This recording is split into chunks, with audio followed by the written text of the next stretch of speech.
Hello friend, good morning. मैं सुरेंद्र कुमार काला आप सभी का हार्दिक अभिनंदन करता हूं आपके अपने YouTube channel unique study point. इसके पहले कि हम आज की क्लास शुरू करें, उसके पहले आप सभी अपने अपने फ्रेंड्स के पास इस क्लास को जल्दी से जल्दी शेयर कर दीजिए, जिससे कि सभी को इसका फायदा मिले। आज हम बहुत अच्छा टॉपिक लेकर आए हैं। पिछली क्लास में हमने अपेक्षितता का सिद्धांत किया था और आज हम करने जा रहे हैं लोरेंज रूपांतरण। तो लोरेंज रूपांतरण के बारे में बात करते हैं। करो जल्दी से शेयर इस क्लास को। तो चलो ठीक है, अब हम बात करते हैं लोरेंज रूपांतरण की।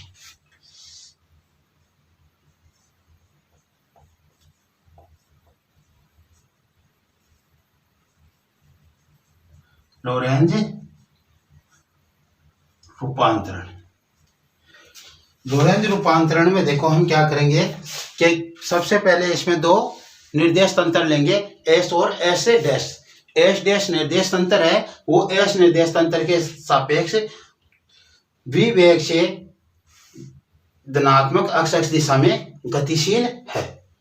और जो एस डैश एस निर्देश तंत्र में कोई बिंदु ले रहे हैं हम, उस बिंदु के निर्देशांक यदि हम एस डैश जो एस निर्देश तंत्र है उसके मूल बिंदु ओ से लेते हैं तो हमारे पास स्थिति के जो निर्देशांक आते हैं लोरेंज के अनुसार, वो अक्ष वाई जेड और टी आता है। ठीक, फिर यदि हम ओ निर्देश तंत्र लेते हैं और उसमें जो ओ उसका मूल बिंदु उससे उसी बिंदु को यदि हम निर्देशांक लेते हैं लोरेंज के अनुसार, तो x dash y dash z dash और टी डैश आते हैं। यानी हम एक ही घटना को दो निर्देश तंत्रों के मूल बिंदु से लेते हैं, तो हम उसके बारे में जिक्र करने वाले हैं। उसी से हम लोरेंज रूपांतरण प्राप्त करने वाले हैं। तो देखो सबसे पहले बात इसमें लिखना क्या है वो देखो। माना एस व एस डैश दो जड़त्वीय निर्देश तंत्र है। एस व एस डैश दो जड़त्वीय निर्देश तंत्र है, ये लिखना आपको। एस डैश निर्देश तंत्र के सापेक्ष धनात्मक अक्ष दिशा में v वेग से गतिशील है। दोनों निर्देश तंत्रों की y व z अक्षेज परस्पर समानांतर है। दोनों निर्देश तंत्रों की y व z अक्षेज परस्पर समानांतर है। दोनों निर्देश तंत्रों के मूल बिंदु O व O डैश, S का तो O मूल बिंदु और S डैश का O डैश पर स्थित प्रेक्षकों की जो उनके मूल बिंदुओं पर जो प्रेक्षक खड़े हैं या वहां पे स्थित है, प्रेक्षकों के लिए किसी घटना का प्रेक्षित समय क्रमश, क्योंकि कोई घटना है उसका जो समय प्रेक्षित कर रहे हैं उस समय को एस के लिए तो एस ले रहे हैं और एस डैश के लिए टी डैश ले रहे हैं। एस के लिए तो टी ले रहे हैं और एस डैश के लिए टी डैश ले रहे हैं, कोई समय ले रहे हैं उसको। दोनों के लिए अलग अलग होगा ना। माना दोनों निर्देश तंत्रों की मूल बिंदु पर समपाती है। कि दोनों निर्देश तंत्र है, इनके मूल बिंदु क्या है, परस्पर समपाती है। हम ऐसा मानकर चल रहे हैं, यह आपको लिखना सभी।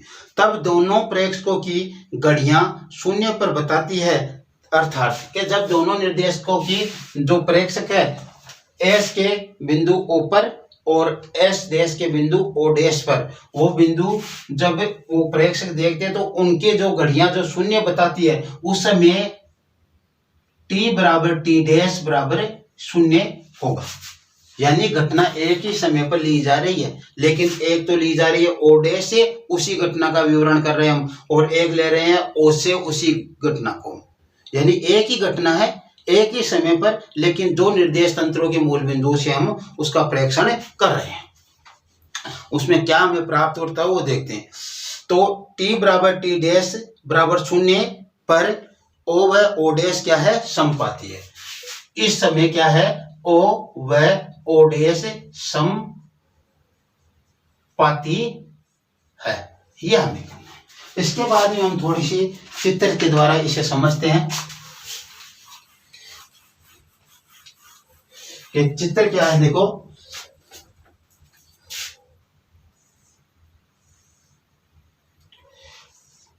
यह निर्देश तंत्र है, इसके अक्ष और अक्ष डैश इसी पे स्थित है, वाई और वाई डैश भी यहाँ पे स्थित है, और जेड डैश भी हमेशा मान कर चलते हैं।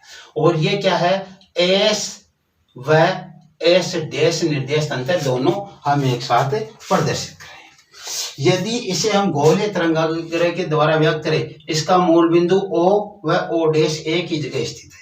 यदि हम इस प्रकार से इसे मूल बिंदु गोलीय तरंगाग्र के द्वारा व्यक्त करें, क्या है, गोलीय तरंगाग्र, गोलीय तरंगाग्र के द्वारा हम इसे व्यक्त करें, और प्रारंभ में क्या हो, प्रारंभ में t बराबर t डैश बराबर 0 हो, उस समय की बात। तो क्या कहते हैं, माना निर्देश तंत्र S व S डैश में स्थित किसी बिंदु P पर के निर्देश तंत्र S व S डैश में स्थित किसी बिंदु P पर, उसका जिक्र हम दोबारा दूसरा चित्र बनाएंगे उसमें करेंगे। P के निर्देशांक क्रमश है कि S व S डैश में कोई बिंदु P है, उसके निर्देशांक क्रमश है अक्ष y z, S के लिए तो अक्ष y z है उसी बिंदु P के निर्देशांक, और S डैश के लिए क्या है, S अक्ष डैश y डैश और z डैश है, निर्देशांक की हम बात कर रहे हैं, अभी तक हम पीछे बात कर रहे हैं उसी में चल रहे हैं, जो लोरेंज निर्देशांकों के रूप में क्रमश है कि यदि उनको के ये P के निर्देशांक अक्ष y z है किसमें, S निर्देशांक में, और S डैश में P के निर्देशांक अक्ष डैश y डैश और z डैश है, उसको यदि हम लोरेंज के रूप में व्यक्त करें तो S में अक्ष y z और t उसी P का, और अक्ष डैश में अक्ष dash y dash z dash और t डैश प्राप्त होते हैं। ये निर्देशांक किसके अनुसार, लोरेंज के अनुसार हम बात कर रहे हैं ये सभी, इसलिए लोरेंज के अनुसार ये हमें प्राप्त हो रहा है, ये ध्यान रखना। तो निर्देशांकों के रूप में क्रमशः अक्ष y z t व x dash comma y dash comma z dash comma t dash प्राप्त है या है। माना t बराबर 0 पर, S डैश की बात कर रहे हैं, माना t बराबर 0 पर मूल बिंदु O, मूल बिंदु S की O है ना, मूल बिंदु O से एक दीप्ति उत्सर्जित होती है, यानी एक चमक उत्पन्न होती है, वहां से हमें कुछ क्रिया दिखाई देती है, तो वहां पे कुछ चमक दिखाई देती है, दीप्ति उत्पन्न होती है t बराबर 0 पर S के मूल बिंदु पर उत्सर्जित होती है, जिस कारण आकाश में मूल बिंदु O के चारों तरफ एक गोलाकार तरंगाग्र बन जाता है, यहाँ पे भी होती है, तो इसके चारों तरफ आकाश में क्या होता है, मूल बिंदु O के चारों तरफ एक गोलाकार तरंगाग्र हमें दिखाई देने लगता है,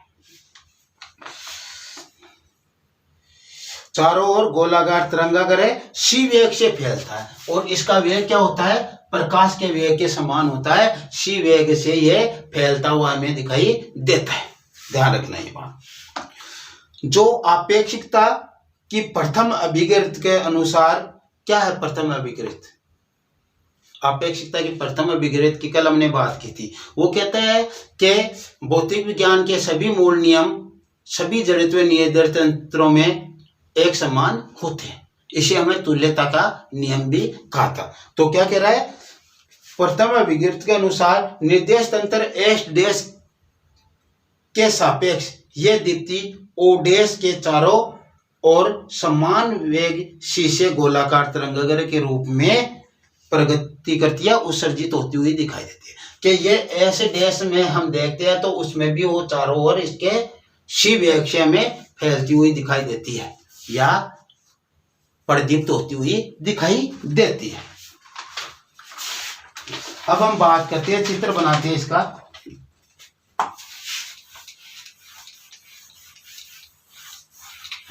चित्र हम पहले कई बार ऐसा बना चुके हैं, वही चित्र है, यह ध्यान देना है हमें। देखो क्या है चित्र, S निर्देश तंत्र लेना है पहले तो हमें, तो ये अपना S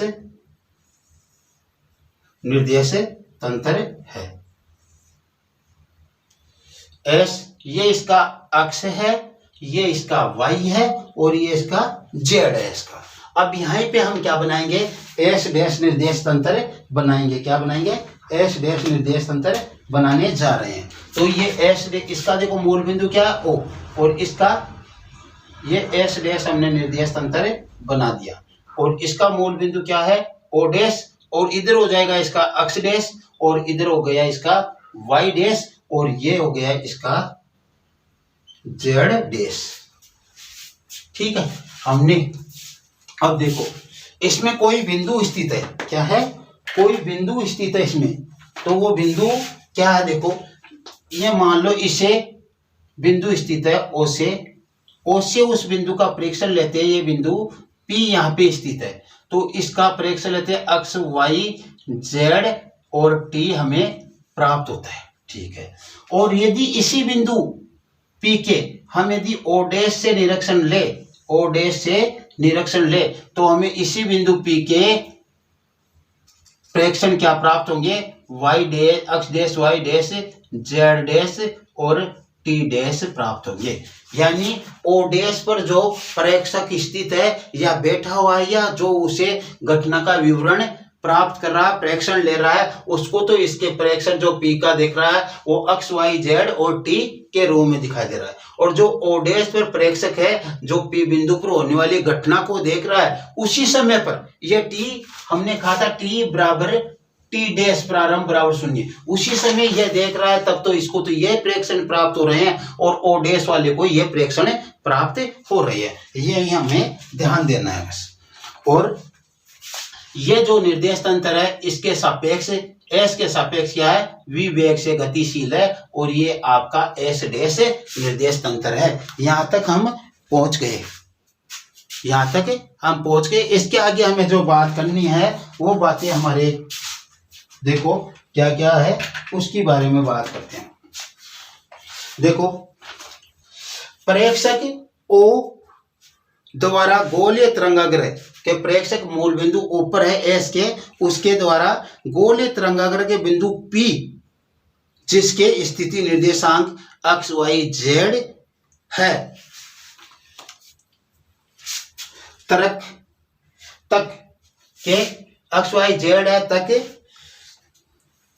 दीप्ति पहुंचने में मापा गया समय। क्या हम समय माप रहे हैं कि ओ से यहां तक जो दीप्ति पूछी, जो चमक उत्पन्न हुई यहां तक पूछी P तक, उसकी हमें क्या करना है, समय ज्ञात करना है कि ओ से इस P बिंदु तक जो दीप्ति पूछी उसमें लगने वाला समय क्या है। तो ओ से P बिंदु तक समय की बात कर रहे हैं हम, तो समय बराबर होता है विस्थापन। क्या होगा, समय बराबर हमारे पास पे क्या हो जाएगा, जो अपने पास विस्थापन है और उसमें किसका भाग दे देंगे, हम वेग का भाग दे देंगे। और वेग हमारे को मालूम है कौन सा है, प्रकाशीय वेग से गति कर रहे हैं c से, तो इसका विस्थापन तो क्या है OP, तो OP बटा c क्या हो गया, OP बटा c हो गया। और OP बटा c का आपको ध्यान रखना है, सीधा इसका मान रखेंगे हम, तो जो अक्ष y z है उनका वर्ग कर दो, अक्ष square y square z square और उसके ऊपर घात 1/2 और बटा नीचे c है आपका, नीचे क्या है c है आपका। तो हमारे पास t के बराबर क्या प्राप्त हुआ, t के बराबर अक्ष square y square z square की होल 1/2 और c। अब देखो इस c को इस t से गुणा करें तो क्या प्राप्त होगा, ct इक्वल टू, या इसको इधर गुणा करो, अक्ष square plus y square plus z square की घात 1/2, ये तो इधर, और ये ct गुणा होकर इधर आ गया ct। ठीक है, ये हमारे पास मान हो गया प्राप्त। अब देखो एक साइड में तो हमारे को क्या दे रखा है, एक साइड में तो वर्गमूल के रूप में संख्या दे रखी है और एक साइड में हमें ऐसे दे रखी है। तो हमें करना क्या है, दोनों तरफ हम क्या कर ले, इसका वर्ग कर ले, इसका दोनों तरफ वर्ग कर ले इस समीकरण का। तो हमें क्या होगा, इधर तो देखो क्या प्राप्त होगा, c स्क्वायर t स्क्वायर प्राप्त हो जाएगा वर्ग करने पर, वर्ग करने पर। और इधर क्या होगा देखो, इसको 1/2 को 2 से गुणा करेंगे, वर्ग करेंगे तो इसका ये वर्गमूल हट जाएगा। 1/2 का मतलब वर्गमूल होता है, ये वर्गमूल हट जाएगा। और हमें क्या प्राप्त होगा, हमें प्राप्त होगा x square plus y square plus z square, ये प्राप्त होगा। अब आप ये c और c स्क्वायर t स्क्वायर को इधर ले आओ तो क्या होगा, देखो हमारे पास x square plus y square plus z square minus c square T square बराबर क्या हो गया, 0। ये हमारे को समीकरण नंबर 1 प्राप्त हो गया। क्या हुआ, ये हमारे को समीकरण नंबर 1 प्राप्त हो गया, यह आपको ध्यान रखना है। अब हमारे को यह समीकरण नंबर 1 प्राप्त हुआ है, हम आगे करते हैं हल। देखो अब बात करते हैं हम ओडेस के लिए। क्या कह रहा है, इसी प्रकार यदि प्रेक्षक ओडेस पर स्थित हो तो यह प्रतिदीप्ति ओ से बिंदु पी तक पहुंचने पर, ओडेस से बिंदु पी तक पहुंचने में इसको कितना समय लगेगा। यह प्रतिदीप्ति ओडेस से देखने वाले जो प्रेक्षक है उसको बिंदु पी तक पहुंचने में इस कितना समय लग जाएगा कि ये प्रेक्षक यहाँ ओडेस से देख रहा है कि ये प्रतिदीप्ति पी तक पहुंच रहे, तब कितना समय लगेगा। तो हमारी प्रोसेस वो की वही होगी, प्रोसेस क्या होगी, वो की वही होगी। समय क्या हो जाएगा अपना, टी डैश हो जाएगा और ओ डैश पी बटा सी हो जाएगा। और इसका मान क्या, पहले इसका हमने वर्ग करके 1/2 घात लगाई थी, अब इन तीनों का वर्ग करके घात 1/2 लगानी है। तो x डैश का स्क्वायर प्लस y डैश का स्क्वायर प्लस z डैश का स्क्वायर और इनकी घात 1/2 और बट्टा नीचे तो c है, नीचे तो क्या है आपका c है। अब हम इसको देखो, इसको हम गुणा करेंगे, ये c इससे गुणा होगा तो सी टी डैश हो जाएगा, ये हो गया आपका सी टी डैश। और ये कितना हो गया, x dash square plus y dash square plus z dash square और इसकी घात 1/2। इसकी घात कितनी है, 1/2 है। 1/2 को उठाने के लिए क्या करें, समीकरणों को दोनों तरफ स्क्वायर कर दे। 1/2 अठाए, यहाँ पे देखो घात क्या है, 1/2 इसके ऊपर 1/2 घात है, ये सी टी डैश के बराबर। अब यदि इसकी हम घात उठाए तो इस समीकरण का दोनों तरफ क्या कर दे, वर्ग कर दे। तो वर्ग करेंगे तो क्या हो जाएगा, देखो इसकी तो हमें 1/2 घात हट जाएगी, इसलिए हो जाएगा x dash square plus y dash square plus z dash square और बराबर c square T dash square. ये हमारे पास मान प्राप्त हो गया। हमें समीकरण इसी रूप में लाना है, एक तरफ 0 कर लो, तो एक तरफ 0 करे इसका मतलब हमारे पास समीकरण क्या प्राप्त होगा, जो सेकंड समीकरण है यहाँ पे रख देता हूं मैं, x dash square plus y dash square plus z dash square और ये इधर आ जाएगा तो ये हो जाएगा minus c square T dash square बराबर 0। समीकरण नंबर हमारे को 2 प्राप्त हो गया, समीकरण नंबर 2 प्राप्त हो गया। अब इसके बारे में हम समीकरण 1 और 2 में प्राप्त हो गए, इसके बारे में हम क्या लिखते हैं, देखो समीकरण 1 व 2 बिंदु P के क्रमशः निर्देश तंत्र S व S डैश के क्या है, सापेक्ष समीकरण है कि बिंदु P के S मूल बिंदु S यानी S डैश के सापेक्ष तो ये समीकरण है और O डैश के सापेक्ष ये समीकरण है। एक ही बिंदु P के हमें प्राप्त हुई है, ये एक कह रहा। तो अब देखो हम क्या करें, ये एक ही बिंदु के है, इसका मतलब ये दोनों क्या है, समान है। दोनों एक ही बिंदु के समीकरण है, इसका मतलब हम दोनों क्या है, समान है। तो यहाँ पे अब आगे क्या करने जा रहे हैं वो देखो, आगे जो बात कर रहे हैं वो है कि समीकरण 1 व 2 एक ही बिंदु P के 2 निर्देश तंत्रों S व S डैश में स्थिति के रूपांतरण है कि स्थिति के रूपांतरण है एक ही बिंदु, ये तो इसके लिए P का है और ये इसके लिए P का, दोनों एक ही बिंदु के स्थिति के रूपांतरण है। इसलिए समीकरण 1 बराबर समीकरण 2, समीकरण 1 बराबर समीकरण 2, दोनों एक ही बिंदु के इसलिए दोनों बराबर है। इसका मतलब x square plus y square plus z square minus c square T square equal to ये बराबर हो जाएगा X dash square Y dash square Z dash square और minus C T dash square सी स्क्वायर टी डैश स्क्वायर। ये समीकरण number आपका 3 प्राप्त हो गया। यहां से आपको बहुत केयरफुली चलना है। आगे हमारा ये आज बहुत लंबा टॉपिक चलने वाला थोड़ा, तो इस पे आपको गौर करते हुए चलना है। बहुत ही अच्छा आपके लिए शानदार टॉपिक है ये। तो देखो अब हम करते क्या है, लिखो समीकरण 3 एस व एस डैश निर्देश तंत्रों में वैध होने के लिए कि यदि समीकरण 3 को एस व एस निर्देश तंत्रों में वैध होने के लिए यानी सही तरीके से यदि लागू होना है, इसका मतलब क्या है, इसके निर्देशांकों के रैखिक संबंध होने चाहिए। कि यदि ये समीकरण 3 एस व एस निर्देश तंत्र में सही सिद्ध होना है, वैध सिद्ध होना है, तो इसके जो निर्देशांक है इनमें रैखिक संबंध होगा। और रैखिक संबंध हमने गैलीलियो रूपांतरण में काफी बार किया था, तो उसमें थोड़ा सा चेंज है और बाकी वैसा का वैसा है। तो रैखिक संबंध होगा, इसलिए x dash equal to alpha x plus beta t. समीकरण नंबर आप इसको 4 लिखो। और y डैश बराबर तो y होगा, पहले t डैश का ले लो, t डैश इक्वल टू जो हम मान रख रहे हैं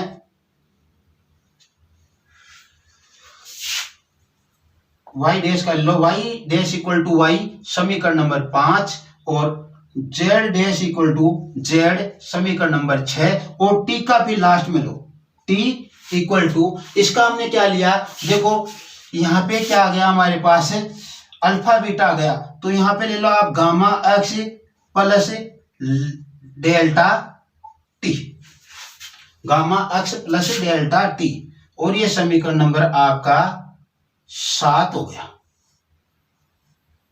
ये और ये समीकरण हमारी को बहुत परेशान करने वाले आने वाले टाइम पर, इसलिए इनका हमें ध्यान रखना है। इसको मैं पहले ऊपर रख देता हूं, क्या x dash equal to alpha x plus beta t, समीकरण नंबर अपना जो 4 है। और जो आपका टी डैश इक्वल टू इनमें अल्फा और बीटा आ गया, तो इसमें gamma x plus delta t, ये समीकरण नंबर 5, ये हमारे बहुत काम आने वाले। और बाकी y डैश बराबर तो y आना है और z डैश बराबर z आना है, इसलिए ये तो हमारे ऐसे कैसे आने हैं, लेकिन ये दोनों समीकरण हमारे पूरे टॉपिक में बहुत काम आने वाले, इसलिए इनको ध्यान में रखते हुए चलना है। ये दोनों क्या है, ये दोनों तो हमारे को मालूम है समांतर है, क्या है, समांतर है, इसलिए ऐसा ये प्राप्त हो रहा है। अब देखो हमें जो ये समीकरण प्राप्त हुए हैं 1 4 5 6 और 7, समीकरण 4 5 6 व 7 में क्या देखो, अल्फा बीटा गामा और डेल्टा, अल्फा बीटा गामा व जो डेल्टा है वो क्या है, नियतांक है, ये नियतांक है। हमने इनमें रैखिक संबंध स्थापित करने के लिए हमने क्या कर दिया, इसको ये नियतांक है इसमें रखे हुए, तो हमें इनके मान क्या करने हैं, ज्ञात करने हैं। जिनके मान प्राप्त करने हैं या ज्ञात करने हैं, प्राप्त करने हैं हमें या फिर ज्ञात करने हैं, ये देख लो। तो इसका मतलब हमें अल्फा बीटा गामा का मान निकालना होगा और इन समीकरणों में रखेंगे, तब हम जाकर अपने रिजल्ट तक पहुंचेंगे। तो देखो कैसे हमें निकालना है। सबसे पहले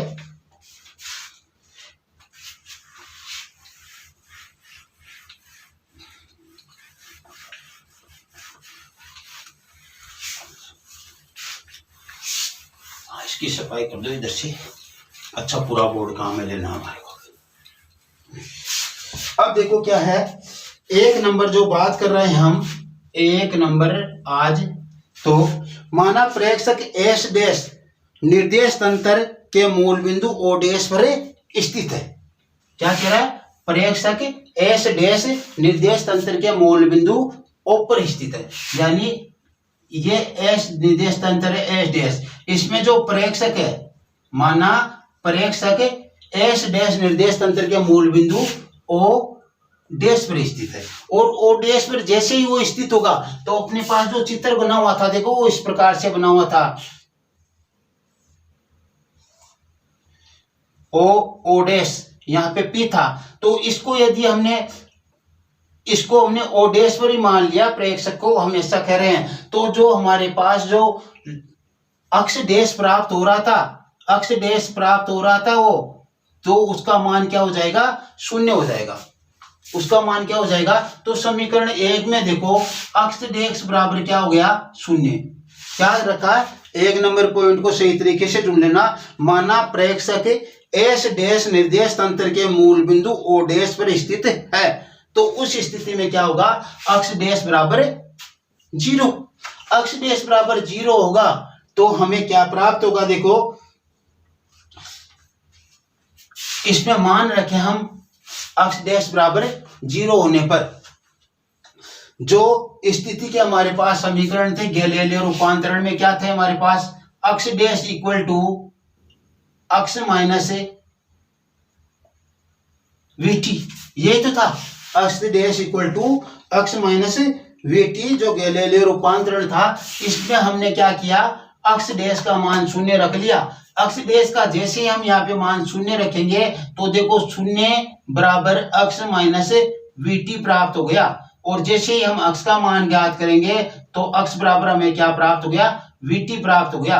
तो ये सभी जो मिलाकर हमारे को समीकरण प्राप्त हुआ, ये समीकरण नंबर हमारे को 5 हो गए थे, 5, तो ये 6 नंबर समीकरण प्राप्त हो गया। हमारे को क्या हो गया? ये 6 नंबर कितने हुए थे पहले? 4, 5, 6, 7 और 8, ये 7 हो गया थी 8, और ये 7वां समीकरण है। क्या है? 7वां समीकरण है। तो यह 8वां समीकरण प्राप्त हो गया हमें। 8वां समीकरण यह प्राप्त हो गया, तो अब हमें क्या करना है? इस 8वें समीकरण को किस में रखे? 4 में रखे, देखो क्या प्राप्त होता है। तो समीकरण 4 में समीकरण 8 को रखने पर यह हमारे पास स्थिति के रूपांतरण आए हुए हैं पहले, इसलिए इसमें चौंकने की जरूरत नहीं है। यह v से गति कर रहा है तो यहाँ पे vt होना है, और यहाँ पे यह अक्ष डैश है और यहाँ पे अक्ष है, तो इसका हमने मान निकाला था तब ऐसा आया था अक्ष डैश इक्वल टू अक्ष माइनस vt, उसी से हमने ये मान रखे। तो इसमें ये मान रखना है जो हमारे पास 4 में, तो 4 क्या हमारे पास? अक्ष डैश का मान हमें क्या रखना है? शून्य रखना है। तो अक्ष डैश का मान क्या रखा? यहाँ पे 4 उतार देते हो, 4 बराबर अक्ष डैश बराबर अल्फा अक्ष प्लस बीटा टी, ये समीकरण 4 है। अब इसमें आराम से आप मान रख लो। देखो अक्ष डैश का मान 0 बराबर अक्ष बराबर वीटी प्राप्त हो गया, तो अल्फा ये वीटी प्राप्त हो गया, और प्लस ये हमारे पास बीटा टी, ये हमारे पास मान प्राप्त हो गए। हमने ऐसे ऐसे इसके मान रख लिए। क्यों? जैसे हमने ये मान रखे तो ये देखो क्या हुआ? अल्फा वी टी प्लस, हमें यहां से मान निकालना है। देखो जो दोनों तरफ, देखो इसको हमें इधर ले आता हूं, एक को, इनमें से किसी भी एक को इधर लेकर आता हूं तो हमें बीटा का मान प्राप्त हो जाएगा। तो माना हमने बीटा इसको इधर लेकर आया तो ये माइनस का हो गया, तो हमारे पास क्या गया? Beta t equal to minus alpha v t. T से टी को आप काट दो तो आपको बीटा का मान क्या प्राप्त हुआ? Minus alpha we. बीटा का मान क्या प्राप्त हुआ? Minus alpha v. समीकरण नंबर 9 प्राप्त हुआ। और ये समीकरण नंबर जो 9 है इसको आप 4 में रख दो। समीकरण 9 को किस में रख दे?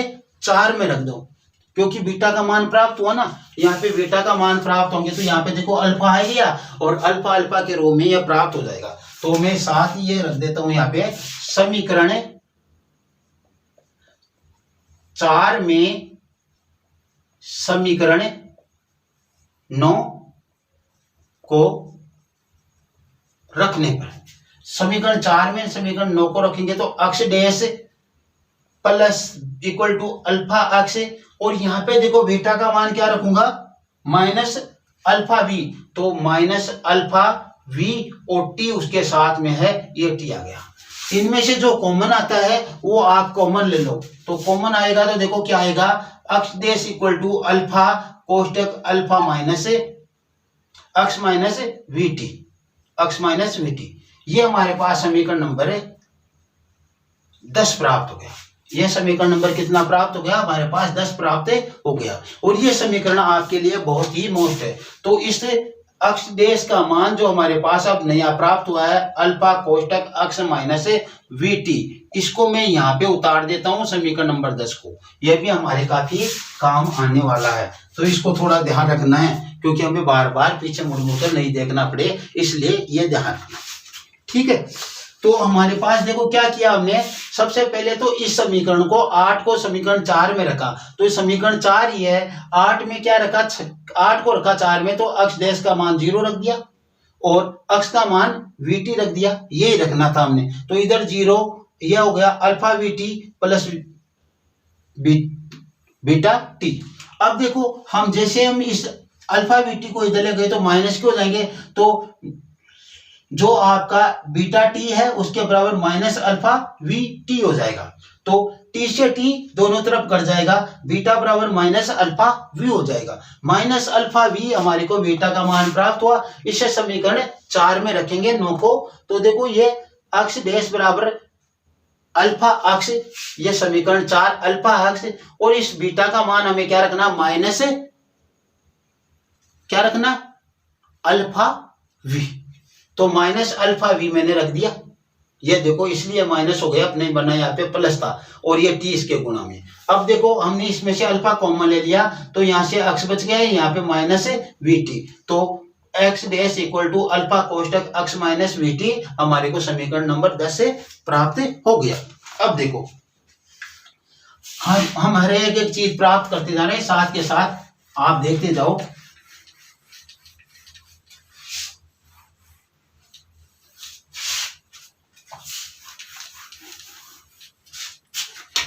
अब हम बात करते हैं, जो 10 समीकरण प्राप्त हुआ है वो हमें प्राप्त हो गया। अब हम दूसरे पॉइंट की बात करते हैं। 2 नंबर पॉइंट क्या है? जब एस डैश में हमने प्रेक्षक को मान लिया मूल बिंदु पर, हम अब एस निर्देश तंत्र में भी प्रेक्षक को क्या मानेंगे? मूल बिंदु पर मानेंगे। तो देखो माना प्रेक्षक एस निर्देश तंत्र में मूल बिंदु ओ पर स्थित है, उस समय क्या होगा? प्रेक्षक एस निर्देश तंत्र में मूल बिंदु ओ पर स्थित है, और हमारे पास क्या है? अक्ष डैश इक्वल टू अक्ष माइनस वी टी, ये है। ठीक है, यह हमने पहले निकाल लिया, अभी मैंने वहां पे आपको निकाल कर भी बताया। तो इसमें ये क्या है? एस के मूल बिंदु ओ पर स्थित है, इसका मतलब है अक्ष का मान क्या है? 0 है। अक्ष बराबर क्या हो जाएगा? 0। अक्ष बराबर जैसे 0 होगा तो देखो आप यहाँ पे अक्ष डैश इक्वल टू इसका मान 0 माइनस वी टी, और अक्ष डैश का मान क्या हो गया? माइनस वी टी प्राप्त हो गया, और ये पूरा आपका हो गया समीकरण नंबर 11। क्या हो गया? ये समीकरण 11 प्राप्त हो गया आपको। अक्ष डैश बराबर माइनस बी टी प्राप्त हो गया। अब अक्ष डैश की बात कर रहे हैं तो आप यहाँ पे लगा दो टी डैश। अक्ष डैश की बात कर रहे हैं इसलिए यहाँ पे लग जाएगा टी डैश। तो अक्ष डैश बराबर वी टी डैश हो जाएगा, तो माइनस वी टी डैश। पहले अक्ष का आ रहा था हमने, इसलिए वी टी ले रहे थे। ठीक है, ये ध्यान आपको थोड़ा सा रखना है। अब इसके बाद में हमें क्या करना है? देखो समीकरण 10 हमारे पास क्या है? समीकरण 10 है हमारे पास जो अक्ष डैश का मान है, उसमें यदि हम समीकरण जो हमारे पास टी डैश था उसका भाग दे दें, और टी डैश समीकरण था, उसका मान हमने क्या रखा था, टी डैश का मान हमने रखा था, ये अल्फा और बीटा तो इसमें आ गया था और ये टी डैश का मान इतना है। हाँ ठीक है, तो समीकरण 10 में समीकरण 7 का भाग दे दो। समीकरण 10 में समीकरण 7 का भाग देने पर, विस्थापन में समय का भाग देने पर क्या आता है, वेग आता है, हमारे को मालूम है। तो समीकरण 10 में समीकरण 7 का भाग देने पर, समीकरण 10 में समीकरण 7 का भाग देने पर, समय नहीं लगे इसलिए मैंने पहले ये यहां पे उतार दिया। तो आपका 10 से है अक्ष डैश और जो 7 है वो है टी डैश, दोनों में ये, लेकिन इसका परिवर्तित रूप हमारे को ये प्राप्त हो गया इसलिए हम इसको काम ले रहे हैं। ये दोनों एक ही है, चौथा और 10वां। ठीक है, अब हमने क्या किया, अक्ष डैश का मान हमारे पास क्या है, अक्ष डैश का मान है हमारे पास अल्फा अक्ष माइनस वीटी। ठीक है, अक्ष डैश का मान अल्फा अक्ष माइनस वीटी हमारे को प्राप्त हुआ। और यहाँ पे जो इस टी डैश का मान हमारे को जो प्राप्त हो रहा था वो क्या है, वो है आपका गामा अक्ष प्लस डेल्टा टी। ये समीकरण नंबर आपको जो इसमें ये मान रखे, इसको समीकरण लगा सकते हो आप 12। क्या हो गया, समीकरण 12 प्राप्त हो गया हमारे को। और समीकरण 12 में क्या करेंगे, हमें समीकरण 11 को रखने पर, समीकरण 12 में समीकरण 11 को रख दो, तो समीकरण 12 में समीकरण 11 से, अब देखो यहां पे मैं रख रहा हूं, ये देखो अक्ष डैश है उसका मान क्या है, माइनस बी टी डैश, अक्ष डैश का मान क्या है, माइनस बी टी डैश, तो यहां पे रख देता हूं मैं माइनस बी टी डैश, और नीचे तो टी डैश है, कोई दिक्कत नहीं, इक्वल टू आगे हमारे पास अल्फा अक्ष है, तो अक्ष का मान क्या है, 0, तो यहां पे रख लो अल्फा कोष्टक 0 माइनस क्या हो जाएगा, वीटी, ये रहा माइनस वीटी, और बट्टा जो हमें मान रखना है नीचे, नीचे क्या देखो गामा अक्ष, तो गामा अक्ष, अक्ष का मान क्या रखना हमें, 0, तो ये 0, और प्लस जो अपने है डेल्टा टी, तो इसको रख दो आप डेल्टा टी। ये मान हमारे पास इस प्रकार से आ गए। तो देखो हमारे पास जो मान है, देखो टी डैश या टी डैश कैंसिल, तो हमारे पास यहाँ पे क्या आया, माइनस वी इक्वल टू, यहाँ पे देखो क्या बचेगा, ये तो 0 हो गया, तो minus alpha v T, minus alpha v T बटा डेल्टा टी। माइनस से माइनस कैंसिल, टी से टी कैंसिल, और देखो v का इधर आकर भाग लगेगा तो v से v भी कैंसिल, इसका मतलब इधर क्या आ गया, 1 आ गया, अल्फा बटा डेल्टा बराबर 1, अल्फा बटा डेल्टा बराबर 1, इसका मतलब अल्फा का मान क्या आ गया आपके पास, डेल्टा आ गया, अल्फा का मान क्या आ गया, डेल्टा आ गया, और ये समीकरण नंबर आपका क्या हो गया, 14 हो गया, 13 हो गया, समीकरण नंबर 13 हो गया। अल्फा का मान डेल्टा आ गया और ये समीकरण 13 आ गया। यदि इसे हम समीकरण नंबर 7 में रखें, यदि हम इसे समीकरण नंबर किस में रखें, 7 में रखें, तो हमें क्या मान प्राप्त होगा, ये देखो 13 है, समीकरण 7 में समीकरण 13 से, तो देखो 7 हमारे पास जो है वो ये है टी डैश वाला, तो देखो टी डैश इक्वल टू क्या रखूं, यहाँ पे देखो जो आपका अल्फा का मान गामा अक्ष है, तो ये तो हो गया गामा अक्ष, और ये प्लस अल्फा, डेल्टा का मान क्या रखना है, अल्फा रखना है, डेल्टा का मान क्या रखना है, अल्फा, तो ये रख दिया हमने अल्फा टी। ये समीकरण नंबर हमारे को 14 नंबर का समीकरण प्राप्त हो गया। क्या प्राप्त हो गया, 14 नंबर का समीकरण प्राप्त हो गया हमारे को। यहाँ पे कुछ, यहाँ पे देखो मैंने क्या किया, यदि आपको देखो थोड़ी प्रॉब्लम हुई हो तो मैंने यहाँ पे रखा माइनस बी और यहाँ पे माइनस अल्फा वी टी बटा डेल्टा टी था। तो डेल्टा ए टी से तो टी कैंसिल हो गया, ध्यान देना। अब मैं मान लो इसको इधर लाकर गुणा कर देता हूं तो ये हो जाएगा माइनस अल्फा वी बराबर माइनस डेल्टा वी, ये तो था।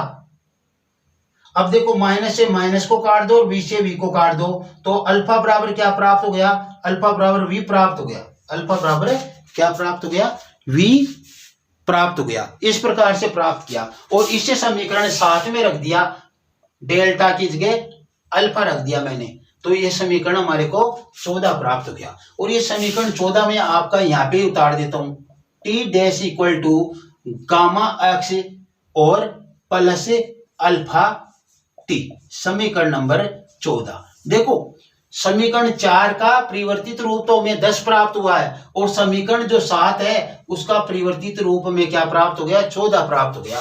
तो ये इसलिए बार बार उन्हीं का रिपीटेशन आ रहा है, ये देखो आप, ठीक है। अब देखो आगे बढ़ते हम,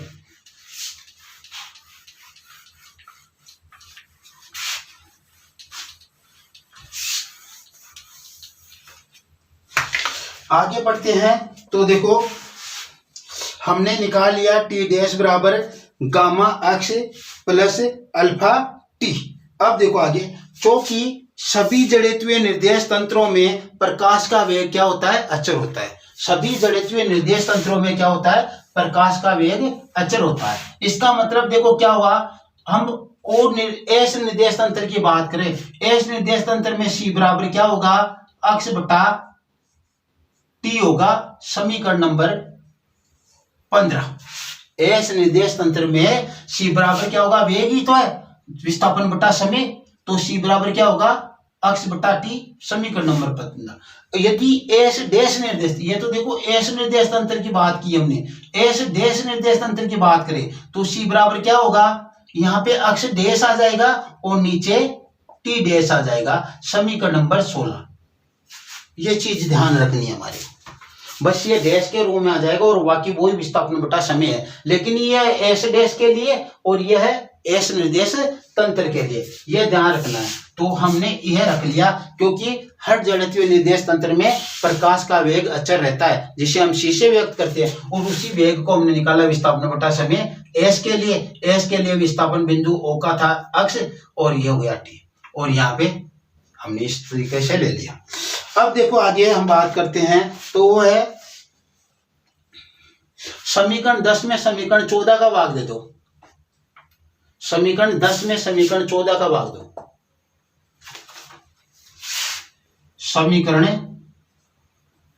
10 में समीकरण 14 का भाग देने पर, अब देखो ध्यान देना हमारे को, वही अक्ष डैश बटा टी डैश, तो अक्ष डैश बटा टी डैश इक्वल टू, ऊपर है अक्ष का मान जो अल्फा कोष्टक अक्ष माइनस वी टी, और नीचे जो टी डैश का मान है वो आपका आया था, क्या आया था, ये यहाँ तो था गामा अक्ष और यहाँ पे हमने अल्फा कर लिया था और ये टी हो गया था, किसका मान, डेल्टा का मान अल्फा कर लिया था समीकरण 13 से। समीकरण में हमने रखा था 7 में, समीकरण 13 से समीकरण 7 में अल्फा का डेल्टा का मान रखा था, हमारे पास ही आया था ये 14। तो हमने 10 में किसका भाग दे दिया, 14 का भाग दे दिया, हमारे पास ये मान प्राप्त हो गए। अब देखो हमें क्या करने हैं, ये मान हमारे को प्राप्त हो गए। अब जो हमारे को देखो करना है वो बात देखो मेन क्या है, यहाँ पे देखो जो अक्ष डैश है इसका मान तो हमारे पास क्या है, सी है। ये देखो समीकरण 16 से क्या है, मान सी है, या आप इसको 17 लगाकर ऐसे कह सकते हो, 15/16 से मान रखने पर भी इसको आप कर सकते हो, 15/16 से मान रखकर भी आप कर सकते हो। इसको थोड़ा सोल्व कर लो, सोल्व करोगे तो क्या करोगे, देखो इसमें से टी कॉमन ले लो तो इसके नीचे भी टी आ जाएगा और इसके नीचे भी टी आ जाएगा। तो दोनों तरफ मैं टी कॉमन ले लेता हूँ। ऊपर टी कॉमन लिया तो देखो क्या आ गया, ये अल्फा तो अंदर है ही, अक्स बट्टा क्या हो गया, यहाँ पे टी हो गया और यहाँ पे माइनस वी हो गया। ठीक, और यहाँ पे देखो टी कॉमन लेता हूं तो क्या हो जाएगा, देखो ये हो जाएगा गामा अक्स बटा टी, क्योंकि गामा इसके गुणा में, तो गामा इंटू अक्स बटा टी। और यहाँ पे देखो क्या हो गया, टी कॉमन आ गया तो अल्फा बच जाएगा। ये हो गया हमारे पास, टी से टी क्या हो जाएगा, कैंसिल हो जाएगा, तो अक्स डैश बटा टी डैश। ये समीकरण नंबर आप 17 लगा सकते हो। क्या है, इसे समीकरण नंबर 17 कह सकते हैं। समीकरण नंबर 17 यदि, चलो आगे रख लो इसको, ये टी हमने काटा तो इसके बराबर देखो यहाँ पे रख देता हूं मैं, अक्स डैश बटा टी डैश इक्वल टू, इधर बचा अल्फा, कोष्टक की अल्फा सभी के बाहर है इसलिए इसको ऐसे रखना है, अक्स बटा टी माइनस वी, इसको ऐसे रखना है। और ये देखो गामा इसके गुणा में, इसलिए गामा अक्स बटा टी और प्लस अल्फा। अब हमें ये समीकरण नंबर क्या हो गया, 17 प्राप्त हो गया। और समीकरण 17 में क्या करेंगे, हम 15 और 16 से मान रख देंगे। समीकरण 17 में क्या करेंगे, 15 व 16 से मान रख दो, तो समीकरण 17 में, सॉरी हाँ 17 में समीकरण 15 व 16 से मान रखने पर, समीकरण 15 और 16 से 17 में मान रखेंगे तो देखो अक्स डैश बटा टी डैश का मान है सी, तो इसका मान आ गया हमारे पास सी। यहाँ पे देखो अल्फा कोष्टक अक्स बटा टी का मान है सी, तो इसका मान भी हमारे पास क्या आ गया सी, और माइनस बी है तो माइनस बी, और बटा गामा अक्स बटा टी का मान सी है तो इसके क्या हो गया गामा सी और प्लस अल्फा। ये हमारे को मान प्राप्त हुआ। अब देखो हम क्या करें, इसके नीचे यदि एक रख ले तो इसको इधर गुणा कर दो और इसको इधर गुणा कर दो, तो ये गुणा करेंगे तो देखो क्या आया, सी कोष्टक गामा सी प्लस अल्फा, और इधर हो गया गामा सॉरी अल्फा सी माइनस बी। अब इसको हम गुणा करेंगे आगे जाकर तो देखो क्या होगा, ये हो जाएगा आपका सी स्क्वायर गामा, इसको आगे पीछे रखने से कोई बड़ी बात नहीं है, ये हो जाएगा अल्फा सी या सी अल्फा, अल्फा सी बराबर इसको गुणा करेंगे तो ये हो गया अल्फा सी और माइनस गामा वी। अल्फा सी से अल्फा सी को आप कैंसिल कर दो, क्योंकि दोनों विपरीत पक्षों में है और समान चिन्ह के साथ है, इसलिए अल्फा सी से अल्फा सी कैंसिल हो गया हमारे पास। अब जो हमारे पास बचा क्या, वो देखो सी स्क्वायर गामा बराबर अल्फा माइनस अल्फा भी प्राप्त हो गया, सी स्क्वायर गामा बराबर माइनस अल्फा भी प्राप्त हो गया। तो हमने अल्फा का मान तो पहले प्राप्त कर लिया था, अल्फा का मान तो पहले हमने जो डेल्टा से यहाँ किया था वो रखा था मान। अब हम किसका मान ज्ञात करें, यहाँ पे गामा का मान निकाल ले। तो देखो यहाँ पे ये हो गया आपका सी स्क्वायर गामा बराबर माइनस अल्फा वी, और यहाँ से मान निकाले किसका, गामा का, तो गामा का मान निकाले तो क्या आ जाएगा आपके पास माइनस अल्फा वी बटा c square, minus alpha we बटा सी स्क्वायर, और यह समीकरण नंबर आपका हो गया 18। क्या हो गया, समीकरण नंबर 18 प्राप्त हो गया हमारे को। क्या हुआ, माइनस अल्फा वी बटा सी स्क्वायर, ये हमारे को 18 नंबर का समीकरण प्राप्त हो गया। और ये देखो इसका मान रखने की हमारे को कहां पे आवश्यकता होगी, ये देखो गामा कहां पे, गामा तो भाई यहाँ पे, तो समीकरण 14 में समीकरण 18 को रख दो, समीकरण 14 में समीकरण 18 को रखने पर गामा का मान रख देंगे हम वहां पे, और हमारे पास जो मान आना है वो मान आ जाएगा उसे। तो देखो समीकरण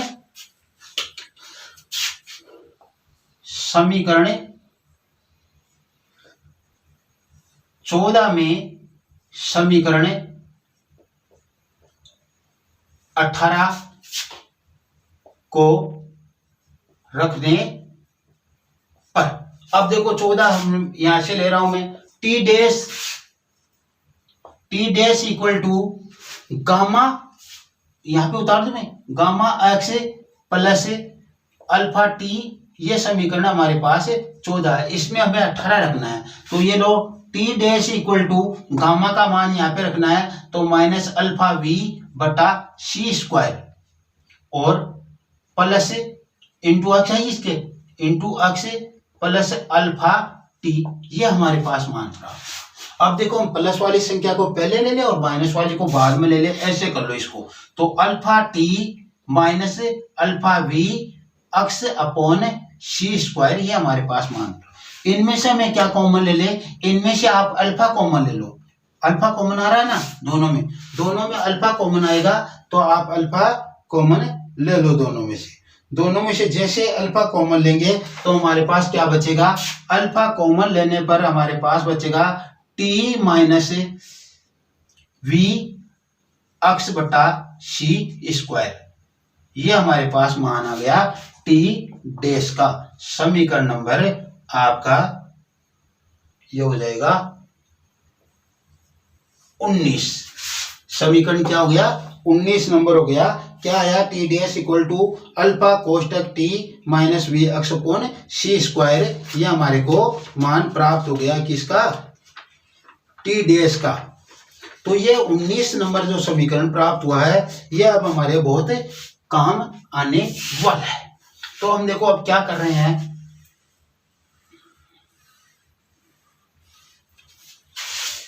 उन्नीस नंबर समीकरण है, उस समीकरण हमारे को जो 3 प्राप्त हुआ था, उस समीकरण 3 में हम क्या करेंगे, समीकरण 5, 6, 10 और 19 से मान रखेंगे। समीकरण 3 में समीकरण 5, 6, समीकरण 5, 6 और 10 और 19 से मान रखेंगे। तो 5, 6, 10 और 19 से मान रखने पर समीकरण 5, 6 से रख लेंगे। और देखो 10 ये रहा, 19 ये रहा, और 5, 6 कौन सा था, 5, 6 ये था, y बराबर y डैश बराबर y और z डैश बराबर z, ये 5 था और ये 6 था, ये मान रखेंगे और ये 10 का मान रखेंगे। और तो समीकरण जो 3 था वो क्या था, देखो समीकरण 3 था उसको समझना, x square plus y square plus z square minus c square T square equal to, जो हमारे पास मान था वो था x dash square plus y dash square plus z dash square और minus c square T dash square, ये हमारे पास समीकरण क्या था, 3 था। ये समीकरण 3 था। इसमें मान रखेंगे हम कौन कौन से 5, 6, 10 और 19 से मान रखने पर। तो यहां पे ऊपर समीकरण 3 में समीकरण 5, 6, 10 व 19 से मान रखने पर।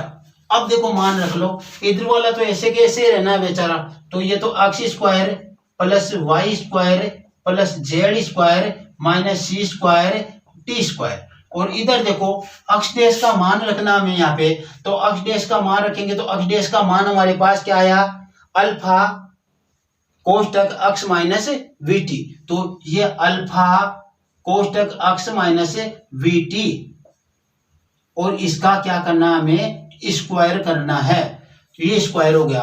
और y डैश का मान y है इसलिए y स्क्वायर स्क्वायर, और z डैश का z है तो z स्क्वायर हो गया, और ये माइनस सी स्क्वायर। और यहाँ पे देखो क्या है, हमें t डैश का मान हमारे को क्या प्राप्त हुआ था, वो 19 नंबर में है।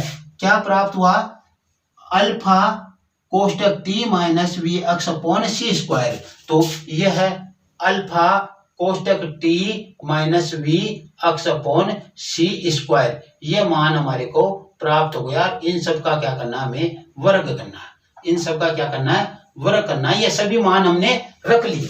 अब सब मान जैसे रखे तो हमें देखो क्या प्राप्त हुआ। देखो इधर से वाई स्क्वायर से वाई स्क्वायर कैंसिल हो गया, जेड स्क्वायर से जेड स्क्वायर कैंसिल हो गया, इनको हटा दो। तो इधर क्या बचा, x square minus c square T square. इसको आपको बहुत ध्यान रखना है, ये बहुत अच्छी चीज है आपके लिए। अब देखो हमें क्या करना आगे, इसका वर्ग करूंगा मैं तो देखो अल्फा स्क्वायर के साथ तो वर्ग लग ही जाएगा, तो इसको तो मैं बाहर की साइड में वर्ग लगा दूंगा। ये ए माइनस बी का whole square, a square plus b square minus 2ab। तो देखो ये कोष्टक में आएगा ए स्क्वायर यानी x square plus b square यानी वी स्क्वायर टी स्क्वायर और माइनस 2ab यानी 2 एक्स और वी टी। ए और वी दोनों आ गए ना, ए तो ये हो गया और वी हो गया। ये इसका पूरे का हमारे पास वर्ग हो गया, अल्फा स्क्वायर का बाहर कर दिया।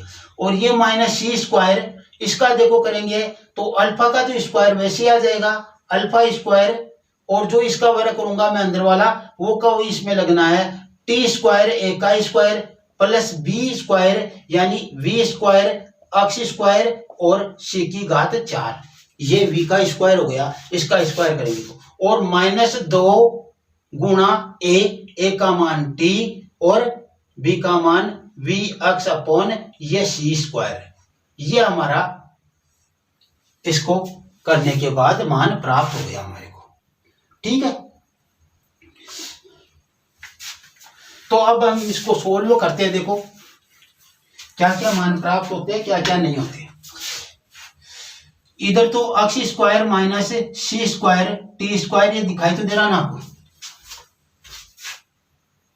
हाँ, अब देखो इसको मैं जैसे ही खोलता हूं तो देखो ये एक्स स्क्वायर से अल्फा स्क्वायर गुणा होगा तो अल्फा स्क्वायर एक्स स्क्वायर, ये अल्फा स्क्वायर इससे गुणा होगा तो plus alpha square v square T square, ये इससे गुणा होगा तो देखो minus 2 alpha square x v T. ये तो पूरा हो गया काम इधर वाला। इधर देखो minus c square alpha square इससे पूरे से गुणा होगा तो ये माइनस का हो गया, देखो c square alpha square T square आ गया एक तो। ठीक है, अब देखो इसको इससे गुणा करेंगे तो ये माइनस प्लस वाला माइनस का हो जाएगा, तो ये माइनस का होता है, ये भी माइनस का हो गया। तो देखो सी स्क्वायर से एक सी स्क्वायर कट जाएगा तो नीचे आ जाएगा सी स्क्वायर और alpha square v square x square, alpha square v square x square बटा सी स्क्वायर। 4 में से 2 घट गए इसलिए नीचे सी स्क्वायर रह गया। अब देखो माइनस का क्या हो जाएगा, प्लस, माइनस का प्लस हो जाएगा, सी से सी स्क्वायर कट जाएगा क्योंकि ये ऊपर है ये नीचे, तो सी से सी स्क्वायर कट गया। क्या बचा, 2 अल्फा स्क्वायर और ये टी वी एक्स, ये हमारा पूरा हमने इसको गुणा करके खोल दिया। अब जो इसमें से कट रहे हैं उसको आप काट सकते हो। देखो यहाँ पे minus 2 alpha square x v T, minus 2 alpha square x v t, तो ये तो कट गए, ये इधर माइनस का है इधर प्लस का, और दोनों एक ही पक्ष में इसलिए कट गए।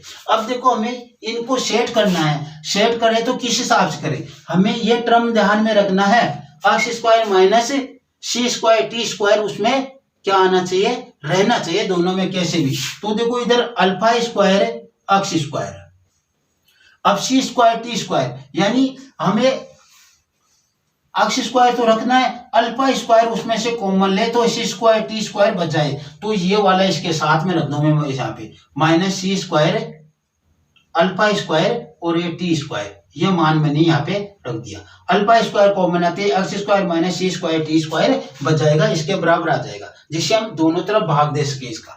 अब देखो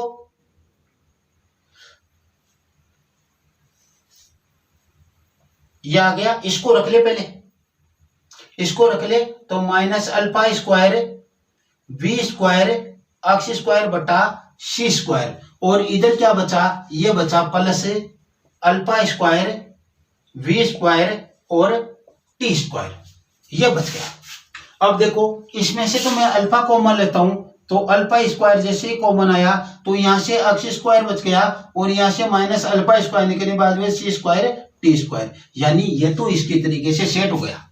बस माइनस इसमें से क्या कॉमन ले, अब देखो हमें पहले अंश में तो एक्स स्क्वायर रखना है, तो एक्स स्क्वायर के अलावा सभी को कॉमन ही लेना है, अल्फा स्क्वायर वी स्क्वायर और सी स्क्वायर को कॉमन लेना है, तो अल्फा स्क्वायर वी स्क्वायर और बटा सी स्क्वायर को हमने कॉमन ले लिया, तो बचा क्या यहाँ पे एक्स स्क्वायर बच गया। देखो माइनस कॉमन लिया तो यहाँ पे प्लस की जगह माइनस हो जाएगा और यहाँ पे माइनस की जगह प्लस हो गया था, तो ये माइनस। अब देखो क्या क्या कॉमन आ गया, alpha square b square common आ गया, अल्फा स्क्वायर बी स्क्वायर तो कॉमन आ गया, लेकिन हम नीचे क्या ले रहे हैं सी स्क्वायर कॉमन ले रहे हैं, तो इसको यदि टर्म्स को मैं ऊपर नीचे सी स्क्वायर से गुणा करूं तो क्या होगा, ऊपर नीचे सी स्क्वायर से गुणा करूं तो नीचे वाला सी स्क्वायर तो क्या आ गया बाहर आ गया, ये देखो नीचे, और ऊपर वाला क्या बच गया सी स्क्वायर टी स्क्वायर के साथ इसके साथ बच गया। ठीक है, और यहाँ पे देखो x square minus c square T square. अब देखो x square minus c square T square का इसमें पूरे समीकरण में क्या दे दे भाग दे दे, किसका x square minus c square T square का पूरे में भाग दे दे, तो इसमें क्या करें पूरे में x square minus c square T square का भाग देते हैं। ठीक है, तो समीकरण में x square minus c square T square का भाग देने पर, और भाग देने पर देखो क्या होगा, इसमें x square minus c square T square का भाग देखो तो यहाँ पे क्या बचेगा एक, यहाँ पे क्या बचेगा इसका मान एक हो जाएगा, तो क्या बचेगा अल्फा स्क्वायर, और यहाँ पे देखो इसका मान एक हो गया तो क्या बचेगा alpha square v square upon c square, ये हमारे पास है इसका मान बच गया। क्या आ गया हमारे पास मान, हमारे पास मान आया दरअसल इसका एक बराबर alpha square minus alpha square b square सी स्क्वायर। अब इसमें से हम क्या कॉमन ले सकते हैं, इसमें से हम अल्फा स्क्वायर कॉमन ले सकते हैं, क्या कॉमन ले सकते हैं अल्फा स्क्वायर कॉमन ले सकते हैं, तो ले लो, ऊपर लिख देता हूं मैं, दिखाई तो अल्फा स्क्वायर देखो जैसे ही यहाँ पे कॉमन लिया तो एक बराबर अल्फा स्क्वायर कॉमन ले लिया। अब देखो कोष्टक में क्या आता है, यहाँ तो अल्फा स्क्वायर कॉमन ले लिया तो एक आ गया, और यहाँ पे माइनस अल्फा स्क्वायर कॉमन आ गया तो क्या आ गया बी स्क्वायर बटा सी स्क्वायर, अल्फा स्क्वायर तो आ गया कॉमन। अब देखो हमें अल्फा स्क्वायर का यदि मान निकालना हो तो क्या करें, ये एक के बट्टा में आ जाएगा, पूरा मान क्या आ जाएगा एक के बट्टा में आ जाएगा। तो यदि हम अल्फा स्क्वायर का मान निकालना चाहिए तो अल्फा स्क्वायर इक्वल टू एक बट्टा ये मान एक minus v square upon c square. यदि अल्फा स्क्वायर नहीं हमें अल्फा का ही मान चाहिए तो क्या चाहिए, इधर से वर्ग हटाएंगे तो इधर वर्गमूल कर देंगे, तो एक का तो वर्गमूल लगाओ चाहे मत लगाओ एक ही आएगा मान, और नीचे वाले के ऊपर क्या लग जाएगा वर्गमूल लग जाएगा। तो अल्फा इक्वल टू क्या हो जाएगा under root 1 minus v square upon c square. समीकरण नंबर आपका 20, और समीकरण 20 को आपको 14 में रखना है। समीकरण 20 को किस में रखना 14 में रखना है, क्योंकि हमारे को किसका मान प्राप्त हो गया अल्फा का मान प्राप्त हो गया। तो समीकरण 20 को किस में रख दे 14 में रख दो। अल्फा इसमें भी तो ना, इसमें तो रखने से कोई शायद मेरे ख्याल से यहाँ पे ये भी इसमें रख लो, क्योंकि इसमें एक ही अननोन है क्या है अल्फा। तो समीकरण 10 में समीकरण 20 को रखने पर समीकरण 10 में समीकरण 20 को रखने पर हमें स्थिति का एक समीकरण प्राप्त हो जाएगा। तो समीकरण 10 हमारे पास है s dash equal to alpha कोष्टक x माइनस वी टी। ये समीकरण हमारे पास क्या है 10 है, और इसमें किसको रखना है 20 को, और 20 में किसका मान है अल्फा का मान है। तो ये लो x dash equal to alpha का मान मैंने रख दिया 1 बट्टा वर्गमूल 1 minus v square upon c square, और ये आ गया इधर अक्स माइनस वी टी। तो इसको आप ऐसा भी रख सकते हो, x dash equal to x minus we t upon root 1 minus v square upon c square. समीकरण नंबर 21 क्या हो गया? समीकरण नंबर आपको 21 प्राप्त हो गया। समीकरण नंबर 21 प्राप्त हो गया। अब जैसे हमारे को यह समीकरण नंबर 21 प्राप्त हुआ है, इसी अल्फा का मान हमारे पास एक समीकरण और प्राप्त हुआ था टी डैश का। टी डैश का और क्या मान समीकरण था हमारे पास? टी डैश वाले में उसमें मान रखे, टी डैश का समीकरण था हमारे पास 19वां समीकरण। क्या था? 19वां होता नहीं था क्या? तो टी डैश का उसमें हमारे पास मान प्राप्त हुआ था टी डैश इक्वल टू समीकरण 19 में समीकरण 20 को रखने पर, समीकरण 19 में 20 को रखेंगे, और वो था हमारे पास t dash equal to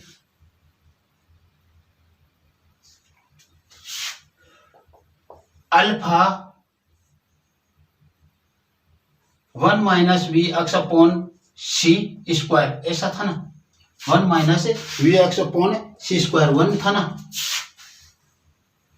alpha T और टी था यहाँ पे। ये 19 है, 19 भी देख लेते हैं पीछे घूम कर 19 क्या है।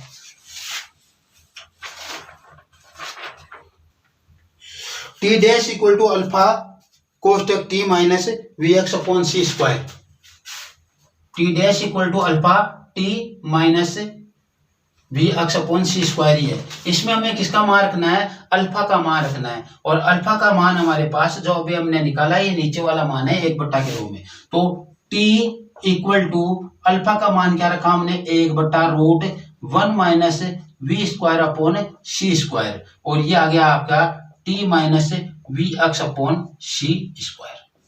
या तो आप इसको ऐसे रख लो, या फिर आप इसको इस तरीके से भी रख सकते हो, t minus v x upon c square, इसको ऊपर और इसको आप नीचे ले लो 1 minus v square upon c square. इसको यदि आप आगे हल करना चाहो तो, हालांकि किया नहीं है अगले ने,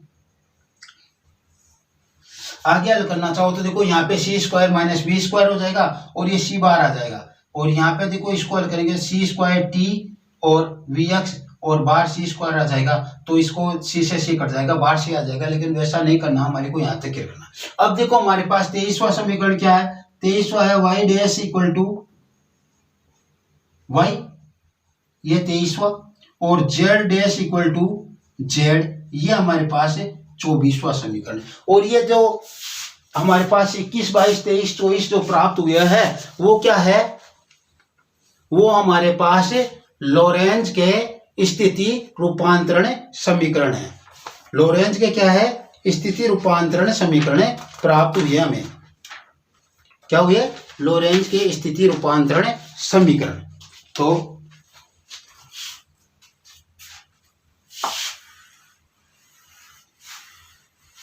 चॉइस तक है ना? समीकरण 21, 22, 23 व 24 लॉरेंज के स्थिति रूपांतरण समीकरण कहलाते हैं, यह है, कहलाते हैं, यह है। ठीक है, उनको मैं एक साथ उतार देता हूं। देखो एक साथ ही तो थे हमारे यहाँ पे, ये 22 था और 21 हो रहा। X dash equal to x minus we t upon root 1 minus v² समीकरण नंबर 21 ये था। तो ये सभी क्या है, लोरेंज के स्थिति रूपांतरण समीकरण है। सभी क्या है, लोरेंज के स्थिति रूपांतरण समीकरण है। अब यदि हम थोड़ी सी बात और करें कि व्युत्क्रम स्थिति रूपांतरण करें लोरेंज के, इधर साइड में लिख देता हूं मैं।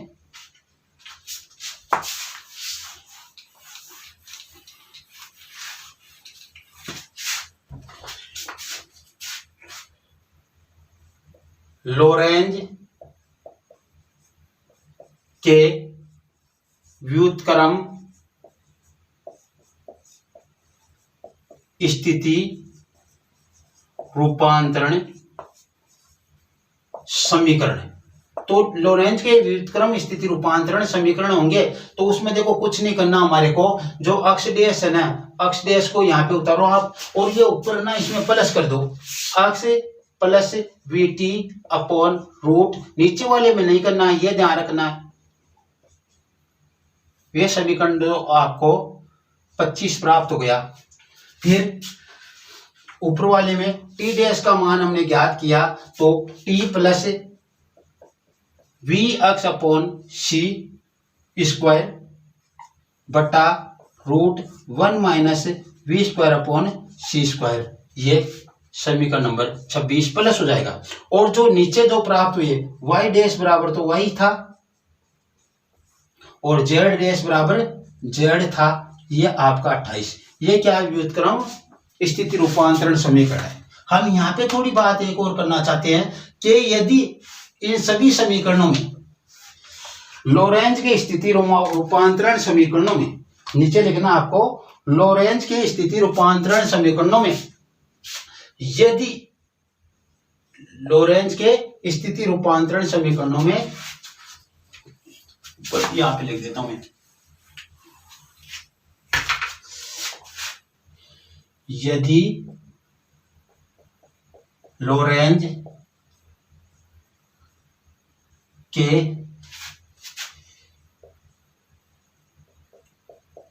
स्थिति रूपांतरण समीकरणों में यदि जो v है बहुत छोटा है किससे, c से, या v से बहुत बड़ा है c, तो सभी क्या हो जाते हैं, गैलीलियन रूपांतरण समीकरण बन जाते हैं। तो सभी गैलीलियन रूपांतरण समीकरण बन जाते हैं। यदि हम लोरेंज के स्थिति रूपांतरण समीकरण में v का मान c से बहुत छोटा मान ले तो v लगभग क्या हो जाएगा, शून्य हो जाएगा, और उस पोजीशन में क्या होगा, ये मान हमारे पास जो है जो गैलीलियन रूपांतरण समीकरण के रूप में प्राप्त होंगे। तो आज हमने किए लोरेंज के स्थिति रूपांतरण समीकरण। अब कल बात करेंगे हम लोरेंज के वेग रूपांतरण और त्वरण रूपांतरण समीकरणों के बारे में, तो रूपांतरणों के बारे में। तो आप बने रहिए। आज की क्लास में इतना ही। Okay, thanks. यदि क्लास आपको पसंद आई हो तो अपने सभी साथियों के साथ अब फिर से शेयर कर सकते हो।